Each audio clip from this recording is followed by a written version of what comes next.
Hello, 12મું ધોરણ કેમ છો? બરાબર હશો. હવે આજે આપણે આપણા પાઠમાં આગળ વધશું.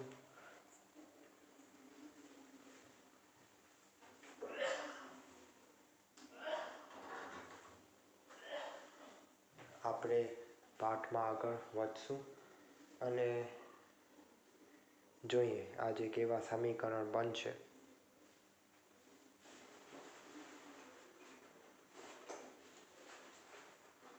તો હવે આપણે લેશું RLC શ્રેણી સર્કિટ. કઈ સર્કિટ લેશું આપણે? RLC શ્રેણી. એટલે 3 R રેઝિસ્ટર, L ઇન્ડક્ટર અને C કેપેસિટર ત્રણેયને શ્રેણીમાં જોડશું આપણે સર્કિટની અંદર અને જોશું એની અંદર શું થાય. પણ થોડુંક હું તમને રિવિઝન કરાવી દઉં અને આ બધી વસ્તુને ધ્યાન રાખજો. જો સૌથી પહેલાં તો કરંટનું આ સમીકરણ યાદ રાખવાનું. I બરાબર Im cos omega T minus delta. ત્યાં ડેલ્ટા શું છે? કળા તફાવત. શું છે? કળા તફાવત છે ડેલ્ટા. ડેલ્ટા શું છે? કળા તફાવત છે. હવે તમને ખ્યાલ છે કે જ્યારે ઇન્ડક્ટર હોય ત્યારે ડેલ્ટા આપણું અહીંયા π/2 આવતું હતું. શું આવતું હતું? ડેલ્ટા આપણો માઇનસ આવતો હતો. આપણો ડેલ્ટા આપણો -π/2 આવતો હતો. ઓકે, કા આવી રીતે છે તો પ્લસ કરી નાખો, નહીતર ઊંધું થઈ જશે. એટલે જ્યારે ઇન્ડક્ટર હોય ત્યારે -π/2 એટલે માઇનસ અહીંયા આવશે તો કરંટ આગળ હશે V કરતા, પણ કેટલો આગળ હશે? π/2 રેડિયન જેટલું આગળ હશે. અને જ્યારે કેપેસિટર હોય ત્યારે ડેલ્ટા આપણું શું આવતું હતું? +π/2. એટલે અહીંયા +π/2 આવશે.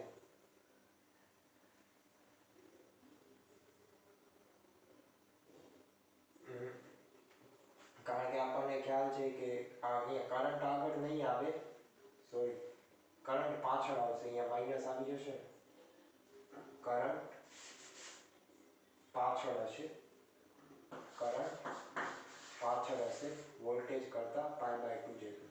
અને જ્યારે અહીંયા +π/2 આવશે ત્યારે કરંટ આગળ હશે વોલ્ટેજ કરતા કેટલા રેડિયન? તો π/2 રેડિયન. આ બધી જ વસ્તુ મેં તમને આલેખ સાથે છેલ્લા પાઠમાં મેં તમને બધું જ કરાવી દીધું હતું. આ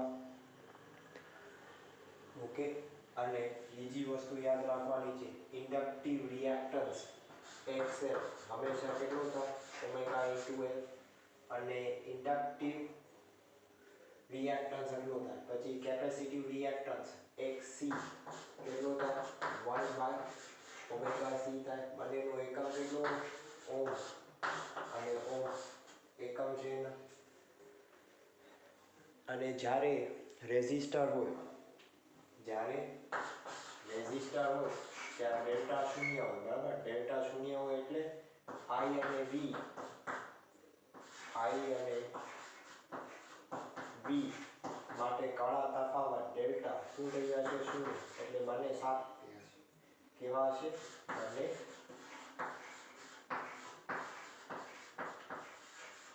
બંને સાથે હશે. ઓકે, એટલે કળા તફાવત હશે નહીં, બંને સાથે હશે. તમે જોઈ શકો છો સાફ સાફ. આ બધી જ વસ્તુ યાદ રાખવાની છે. અને બીજો એક સૂત્ર યાદ રાખવાનું છે કે IRMS હંમેશા શું થાય? Im/√2. શું થાય? Im/√2.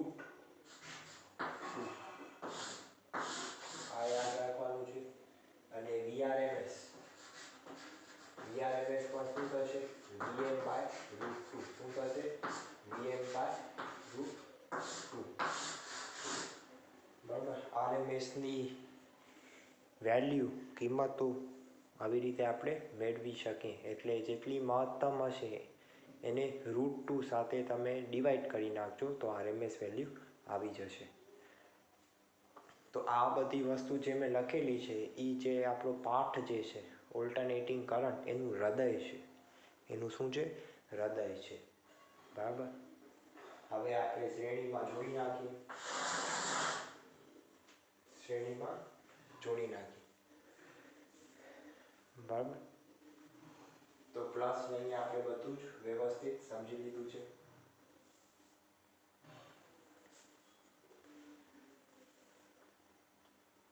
હવે શ્રેણીમાં હું જોડી નાખું બધાને અને સમીકરણ જોજો, બહુ જ મહત્વના છે, જોજો. એટલે સૌથી પહેલાં આપણો આ ઓલ્ટરનેટિવ વોલ્ટેજનો, પછી અહીંયા આપણું આર, અહીંયા આપણું એલ અને અહીંયા આપણું સી. બરાબર. આ છે આર, આ છે એલ, આ છે સી. અને કેટલો છે વોલ્ટેજ? V બરાબર VL sin ઓમેગા ટી.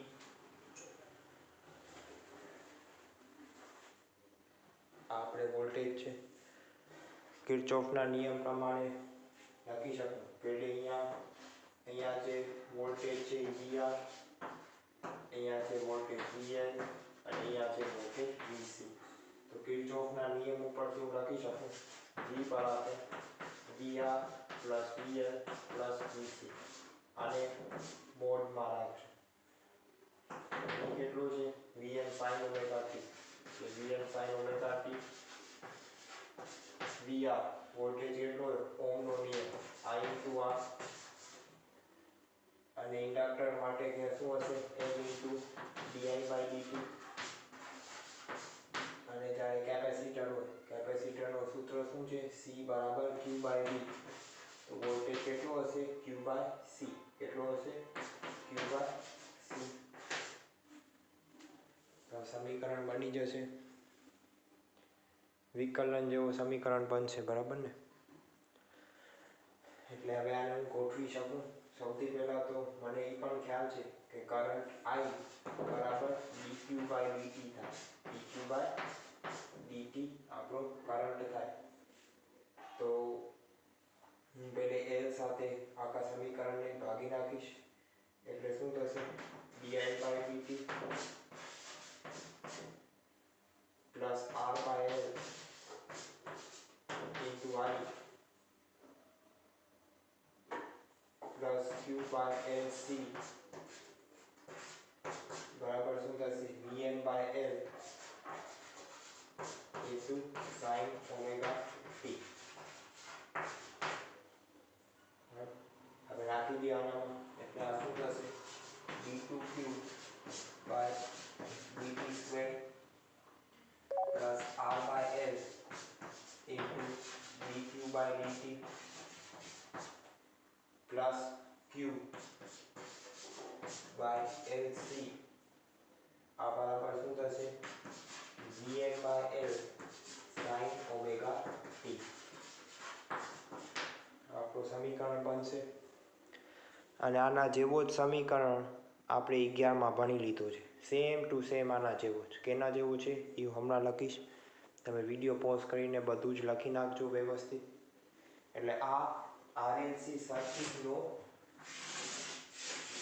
વિકલનવાળું સમીકરણ છે. બરાબર ને?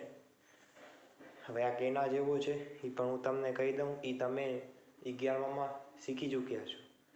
એટલે ખાલી રીતે હું તમને બહુ નવું નથી શીખવાડતો. ખાલી સીધા સૂત્ર છે, નાખી દો, જવાબ આવી જશે પોતે.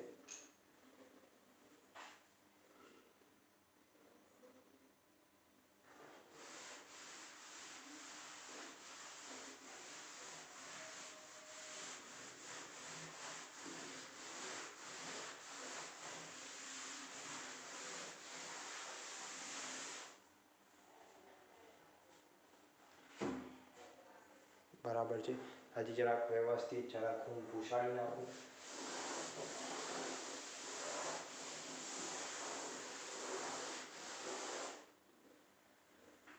હવે કેના જેવું સમીકરણ છે એ પણ હું તમને કહી દઉં.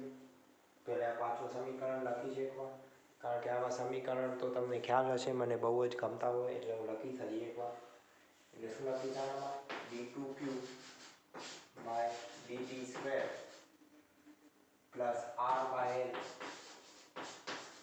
Into dq by dt plus q by lc બરાબર શું થશે vm by l sin omega t. vm by l sin omega t. હવે આ સમીકરણ આના જેવું છે d2y by dt square d2y by dt square plus b by m dy by dt plus k by m into y બરાબર થશે f naught by m sin omega t. આજને આજ બેઠું સમીકરણ તમને 11માં આવી ગયું છે. એટલે તમે સરખાવી શકો છો કે સ્થાનાંતર વિદ્યુતભાર જેવું કામકાજ કરે છે. બરાબર, સ્થાનાંતર વિદ્યુતભાર જેવું કામકાજ કરે છે. આપણે જ્યારે ઇલેક્ટ્રિકલનું બધું ભણીએ તો એનામાં આના આધારે લાસ્ટ યર બોર્ડમાં MCQ પણ આવેલો હતો. બરાબર, તો આપણા સમીકરણ થઈ ગયા. હવે કરંટ કેટલો હશે તો કરંટ તો એક જ સૂત્ર છે I બરાબર V બાય R બરાબર છે. પણ અહીંયા આપણે નવી રાશિ આવશે આપણી જેને કહેવાય ઇમ્પીડન્સ. એટલે શું કહેવાય ઇમ્પીડન્સ. શું કહેવાય છે એટલે ઇમ્પીડન્સ. બરાબર, એટલે ઇમ્પીડન્સની વેલ્યુ શું આવશે ઇમ્પીડન્સનું સૂત્ર √ r square plus xl minus xc નો વર્ગ.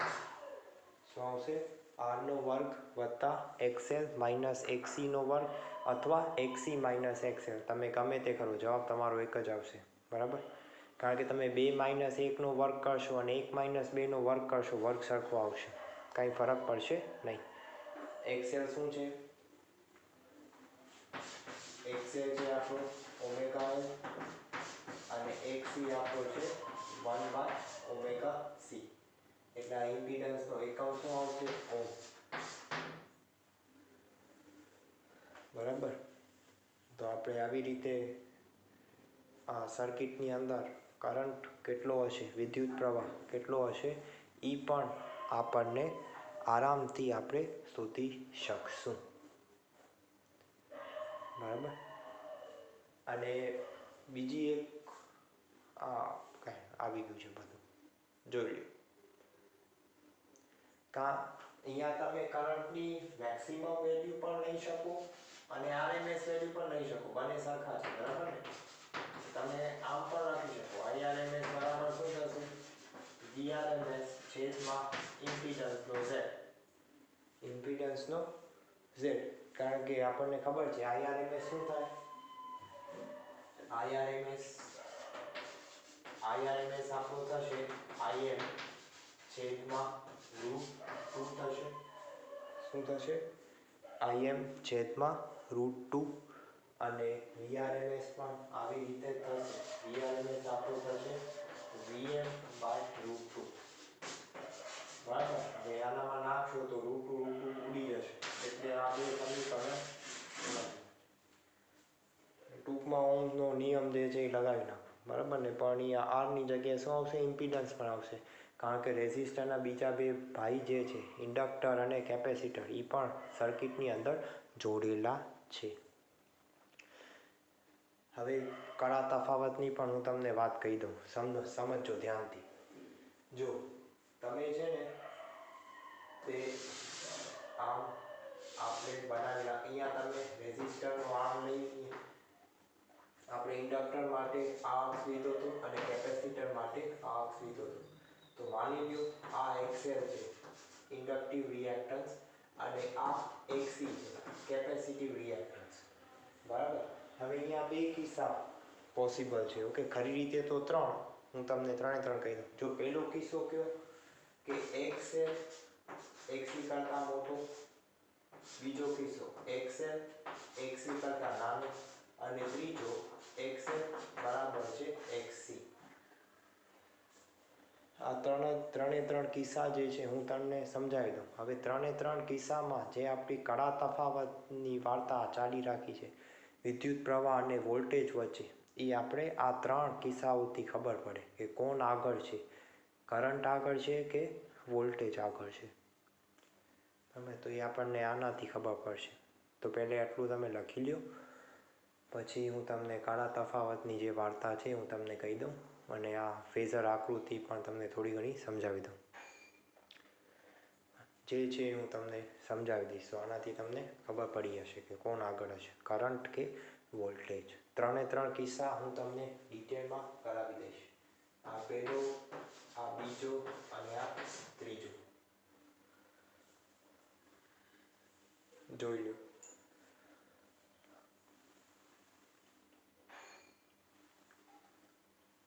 અને બીજી વસ્તુ પણ હું તમને કહી દઉં એકવાર. ખરી રીતે છે ને આપણું ઇમ્પિડન્સનું સમીકરણ આ છે, આર પ્લસ જે એક્સએલ માઇનસ એક્સ. ખરી રીતે આપણું આ સમીકરણ છે, બરાબર ને. ગણિતવાળા હશે તમને ખબર પડશે આ કયો છે, કોમ્પ્લેક્સ નંબર છે, ખ્યાલ છે ને. ઝેડ બરાબર આર પ્લસ જે એક્સએલ માઇનસ એક્સી, એટલે આ કોમ્પ્લેક્સ નંબરમાં તમે કર્યું હશે કે સી બરાબર એ વત્તા આઈ બી. ઓકે, અહીંયા મેં આઈની જગ્યાએ જે લખેલું છે, કાંઈ ફરક નથી. ખરી રીતે આ સમીકરણ છે કે તો જે ગણિતવાળા હશે તમને ખબર પડશે. પણ આ તમને ખાલી માહિતી ખાતર જ હું તમને સમજાવું છું, બરાબર. જોઈ લ્યો. તમને હું 2-3 મિનિટ આપું છું, પછી હું આગળ વધીશ.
જરાક ઝડપથી લખજો, આળસ ન કરતા, કારણ કે કેટલા મહિના થઈ ગયા છે આરામ આપણે કરીએ છીએ, બરાબર.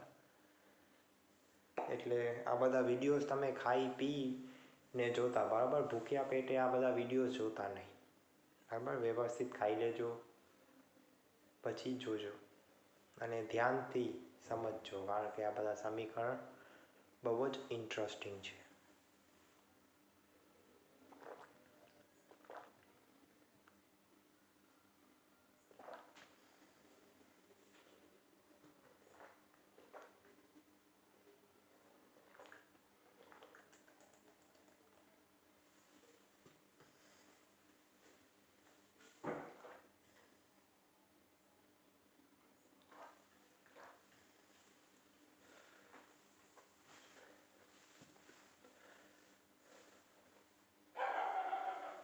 બરાબર. હવે હું નીચેનું જે છે એ હું ભૂસાડી નાખીશ અને પછી આ 3 કિસ્સા હું તમને સમજાવી દઉં.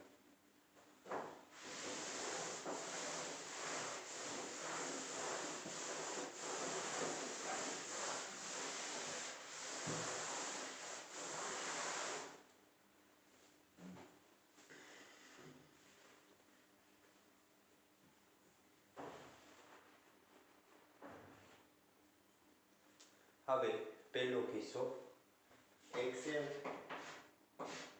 એક્સી કરતાં વધુ હોય ત્યારે. હવે એક્સએલ એક્સી કરતાં વધુ હશે એનો મતલબ શું કે આપણું જે આ હશે આ નીચે આવી જશે, કારણ કે એક્સએલ મોટો છે. તો અહીંયા આપણે શું લખી શકું આને xl માઇનસ xc એટલે કોણ કેટલો થઈ જશે -π/2 કોણ કેટલો થઈ જશે -π/2 એનો મતલબ શું કરંટ બોર્ડને બરાબર રાખી દો એટલો મતલબ શું થશે કરંટ π/2 જેટલો પાછળ હશે કરંટ પાછળ હશે બરાબર એના કરતા વોલ્ટેજ કરતા એનો મતલબ ઈ વોલ્ટેજ કરંટ કરતા આગળ હશે તો કળા તફાવત કેટલી હશે π/2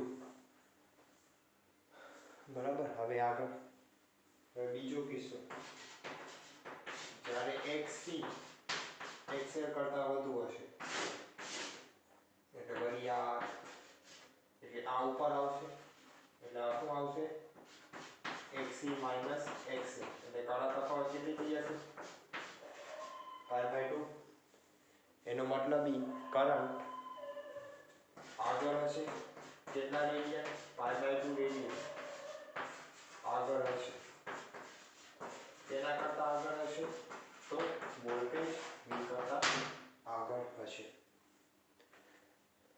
બરાબર તો આવી રીતે આપણને ખબર પડી શકે અને બીજો xl બરાબર xc એ બહુ સ્પેશિયલ છે સમજો એને શું કહેવાય એને કહેવાય અનુનાદ શું કહેવાય અનુનાદ સમજો